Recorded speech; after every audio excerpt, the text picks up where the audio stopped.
सोमनाथ भारती जी, कुर्सी यहाँ बगल में है, मुझे लगा आप यहाँ पर हमें ज्वाइन करने वाले हैं। नहीं, मैं तो आपके स्टूडियो में ही था। हाँ। एक शो में था, उसके बाद मुझे यहाँ आना पड़ा।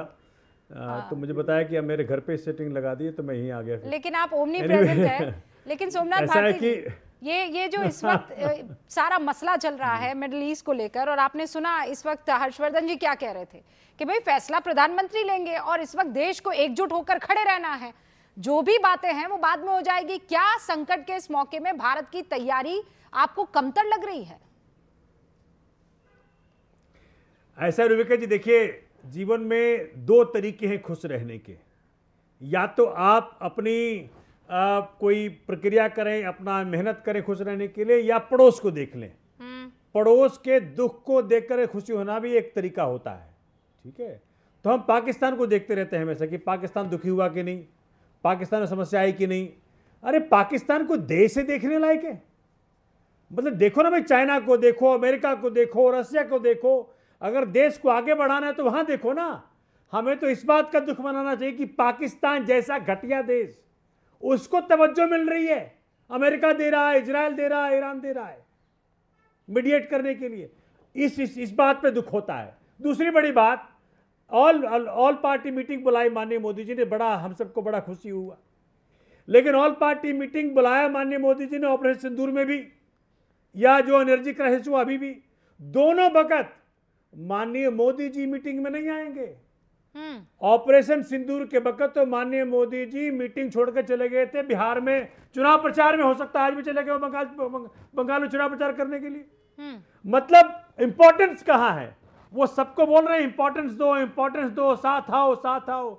लेकिन इतने बड़े क्राइसिस के दौरान जब माननीय मोदी जी ने खुद कहा, अपने मुंह से कहा, सदन के पटल पे कहा कि कोरोना वाला सिचुएशन हो सकता है, तो उनको होना चाहिए ना, उनको लीड करना चाहिए ना। हर्षवर्धन जी कह रहे थे, बड़ा अच्छा लगता है मुझे जब हर्षवर्धन जी बोलते हैं कि भाई हम एक सोवरेन नेशन है, हम खुद फैसला करेंगे। सोमनाथ जी रुकिए, हर्षवर्धन जी, शायना अमेरिका ने कहा भाई रसिया से तेल ना खरीदो, नहीं खरीद रहे हैं। ईरान से तेल ना खरीदो, नहीं खरीद रहे हैं। बोला भाई एक महीना खरीद लो, चलो। सोमनाथ जी, दैट्स नॉट द फैक्ट। ये तो आप भी जानते हैं, आप कभी फैक्ट्स के इधर बात नहीं करते, ये तो मैं भी जानती हूँ। आप कैसे कह सकते हैं कि हम रशिया से तेल नहीं खरीद रहे? हम तो रशिया से अभी भी तेल खरीद रहे हैं। शायना एनसी कुछ कहना चाह रही है, उसके बाद में वापस आते हैं आपके पास। शायना जी, था रुबिका जी, हाँ, बहुत सीनियर। बस एक सेकंड सर, एक सेकंड। हाँ शायना जी, और क्यों नहीं खरीदे रशिया से? मुझे बताइए। भारत की जो सोवरेनिटी है वो नेतृत्व तय करेगी। जब 140 करोड़ की जनता ने आदरणीय नरेंद्र मोदी जी को चुना है, ये निर्णय जब लेते हैं, मैं पूछना चाहती हूँ कि जब सरकार, राहुल गांधी के पास क्या महत्वपूर्ण काम है कि ऑल पार्टी मीटिंग, जहां हर एक पार्टी के रिप्रेजेंटेटिव वहां मौजूद है, एस जयशंकर जी हो, राजनाथ जी हो, अमित शाह जी हो, सभी उपस्थित है, सभी चर्चा कर रहे हैं वेस्ट एशिया को लेके, सभी चर्चा कर रहे हैं सॉल्यूशंस को लेके, और आपके यहाँ आपके पप्पू गायब और फिर बोलते हैं कि मोदी जी कॉम्प्रोमाइज्ड है। मैं पूछना चाहती हूँ, ये समय है ऐसे शब्दों का इस्तेमाल करना या भारत को एकजुट रहना? जब आप पाकिस्तान की बात करते हैं, सभी को पता है they are insulating terrorist, they are a terror state. आपको आतंक को लेके भी मजहब लाना है, आतंक को लेके भी चर्चा करनी है वोट बैंक की। आज किस परिप्रेक्ष्य में हम बात कर रहे हैं? जब आप सॉल्यूशंस चाहते हैं, ईरान हो, यूएस हो, भारत के जो डायलॉग्स है वो सिर्फ एक चर्चा तक सीमित नहीं है। शुरुआत होती है जब सदन के सदस्य और लीडर्स एक एक पार्टी के मौजूद है। वहां कोई बहाना कर रहे हैं कि वो केरला गए, फिर वहां कोई कर रहे हैं मोदी जी के ऊपर। लेकिन आप एक मिनट ये मोदी फोबिया को छोड़ दीजिए। ओके, क्या मोदी फोबिया से ग्रसित है? अजीज खान साहब जल्दी से जवाब दीजिए। देखिए रूबिका जी, इसमें कोई दो राय नहीं कि इतना शानदार मौका मिला हमारे देश को। माननीय मोदी जी के ताल्लुकात ट्रंप से भी बहुत अच्छे हैं, इजराइल से भी अच्छा है, उसके साथ साथ ईरान से भी ठीक है। मैं देख रहा हूं कि इतना शानदार मौका था, और मौका है, था क्या है भी, कि माननीय मोदी जी को फ्रंट पे आना चाहिए और आ करके अगर ऐसी स्थिति में जब ग्लोबल क्राइसिस है, हालात पूरी दुनिया के बहुत खराब हैं, जंग की स्थिति बहुत बदतर हो चुकी है और तमाम तरीके की क्राइसिस है, चाहे वो एलपीजी है, चाहे वो क्रूड ऑयल है, या जो भी चीजें हैं।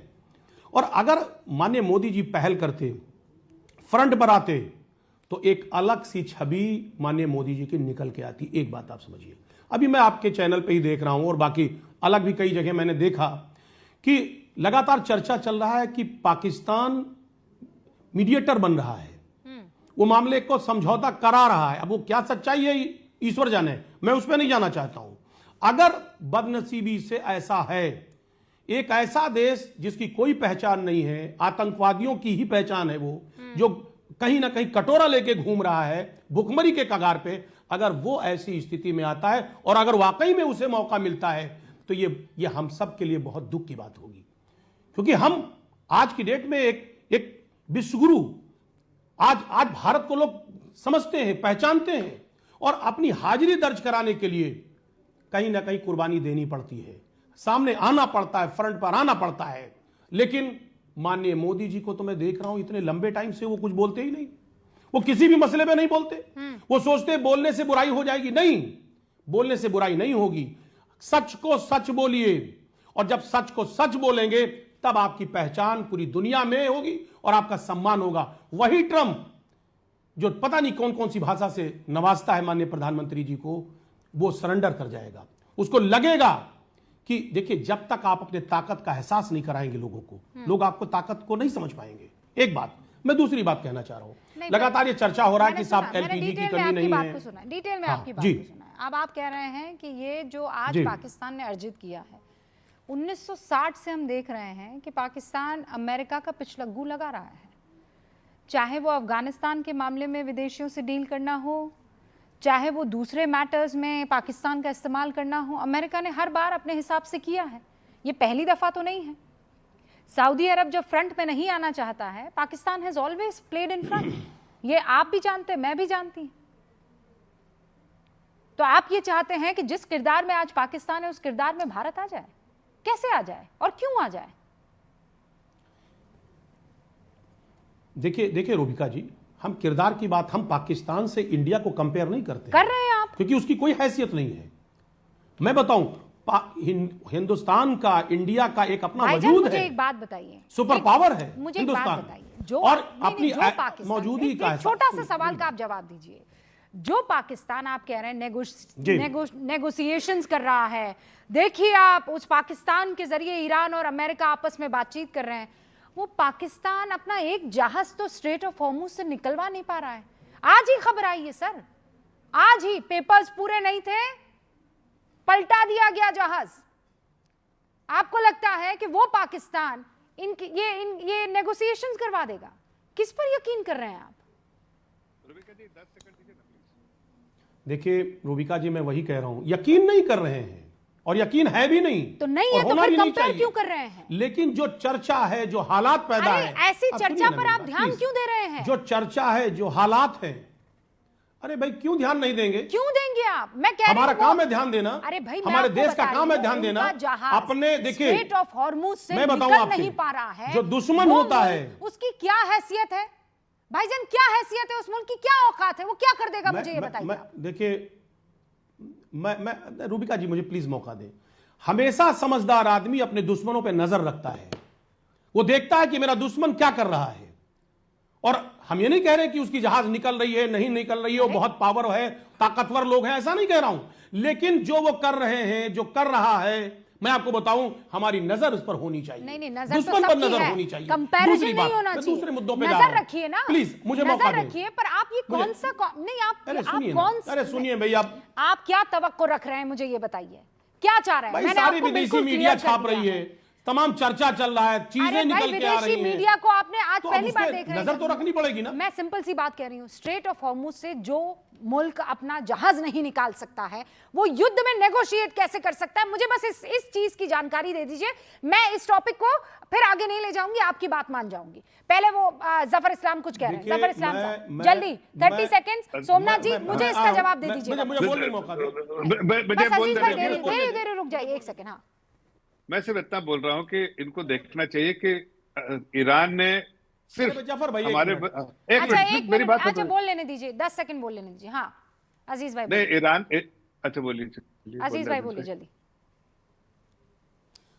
देखिए देखिए देखिए रूबिका जी, एक बात आप समझिए, हम पाकिस्तान की सलाहियत पे नहीं जा रहे हैं कि उसकी क्या सलाहियत है, वो क्या कर लेगा, लेकिन आज फ्रंट पे आकर के खेल रहा है। और अगर फ्रंट पे कोई आकर के खेल रहा है तो हमारी जिम्मेदारी है कि हमारा वो दुश्मन है, हम उसे नहीं खेलने देंगे। हम फ्रंट पर आएंगे और हम पूरी दुनिया को दिखाएंगे कि हमारा ताकत कैसा है, और अपने ताकत का एहसास हम लोगों को कराएंगे। अरे तो करवा वही दिया ट्रम्प है ना। जो पता नहीं कौन कौन सी बातें। अरे तो करवा तो दिया है उस ताकत का एहसास।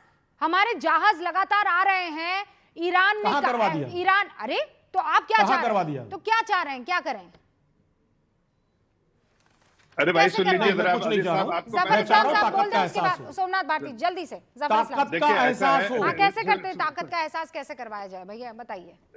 देखिए ऐसा है कि जफर इस्लाम, आप अगर मैं चाहती जी, हूँ आप ताकत का एहसास करवाइए, आप वहां वही मैं- ईरान में जाकर चुनाव लड़िए, तब आपकी नहीं, ताकत का सुन लीजिए। एहसास होगा।